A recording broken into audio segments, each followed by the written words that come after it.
এখানে যখন আমি আসছিলাম মেনলি আমি লাঠি হাতে নিয়ে আসছিলাম এবং লাম্বার কাটসেক বেল পরে আসছিলাম।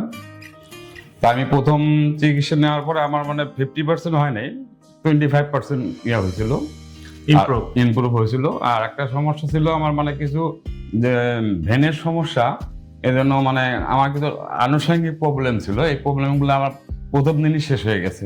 আর স্যারের নেতৃত্বে আমি সুস্থ হয়ে গেছি। স্বাভাবিক জীবনে আমি তেমন চলাফেরা করতে বা হাঁটাচলা করতে পারছি না, প্লাস যদি বসি ঠিক মতন উঠতে পারছি না। এর আগে আমি 2টা ডক্টর দেখাইছি। 2টা ডক্টর, তারা কি বলেছিল? যারা ওষুধ দিয়েছে, কিন্তু ওষুধ দিয়ে আমার কোনো কাজ করে নাই। কোনো কাজই করে নাই? না। মানে একটু ব্যথাও কমে নাই? কোন ডক্টর কি দুজনের মধ্যে কেউ কি অপারেশনের কথা বলেছিল? হ্যাঁ, অপারেশন কথা বলছে। সবাই দেখি যে একজন এক কথা বলে যে অপারেশন করলে যে লাইফটাই কারোর মতন অন্যরকম হয়ে যাবে। কোনো হাঁটাচলাই এখন যে একটু হাঁটাচলা করতে পারছো তখন কোনো সেটাও পারবা না। প্রথম দিন চিকিৎসা নেওয়ার পর আলহামদুলিল্লাহ এখন পর্যন্ত একটু পজিটিভ দিকে আসছি, যে আগে সে একটু ভালো। এই যে স্যার 10 দিন চিকিৎসা নিয়েছেন আপনি, আপনার শরীরের কোন কোন জায়গা উন্নত হয়েছে যদি একটু বলতেন আমাদেরকে। আমার যেটা পিএলএলই নামে পরিচিত ডাক্তাররা বলে যে কোমর ব্যথা, হ্যাঁ, ওটা আলহামদুলিল্লাহ কমপ্লিট ভালো আমি অনুভব করতেছি।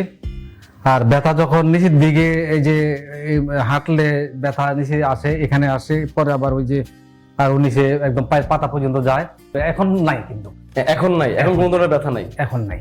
কোমরে ব্যথা করে এমআরআই করার পরে ডাক্তার বা রিপোর্ট আসছে আমার ডিস্কের সমস্যা, ডিস্কের সমস্যা, জেল বের হয়ে গেছে।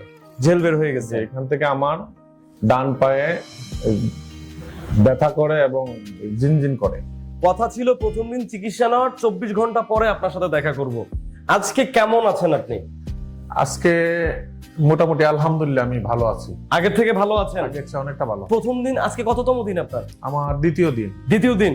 এই যে প্রথম দিন চিকিৎসা নেওয়ার 24 ঘন্টা পরে আপনি কি কি উপকার পাইলেন? আপনি আমার প্রথমত আমি কিছু বাঁকা ছিলাম, এই বাঁকাটা আমি আলহামদুলিল্লাহ এখন অনেকটা সোজা আছি।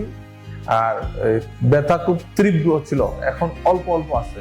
সাইকেল যদি বলতেন। আমার প্রথম সেশনে 24 ঘন্টা পর অন্তত মাজা ব্যথাটা অনেকটা উপকার হয়েছে।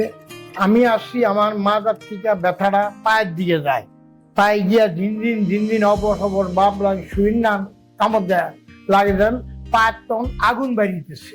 সাইকেল যদি বলতেন। আমার প্রথম সেশনে 24 ঘন্টা পর অন্তত মাজা ব্যথাটা অনেকটা উপকার হয়েছে। আর হাঁটুর ব্যথা, হাঁটুতে ব্যথা আছে? হ্যাঁ, হাঁটুর ব্যথা আর হাত পা দোনোটাই দিন ব্যথা করে, আর অবসবর বাপ আর দলিয়া পুরা ছাইয়া যায়। কত বছর ধরে এই সমস্যাটা? আজকে 2 বছর। যে চিকিৎসা যে খরচটা আপনার কাছ থেকে নিয়েছে, এটা কি অনেক বেশি নাকি না কম? না, আলহামদুলিল্লাহ চলে, সাধারণ মানুষ চিকিৎসা নিতে পারবে? হ্যাঁ চলে।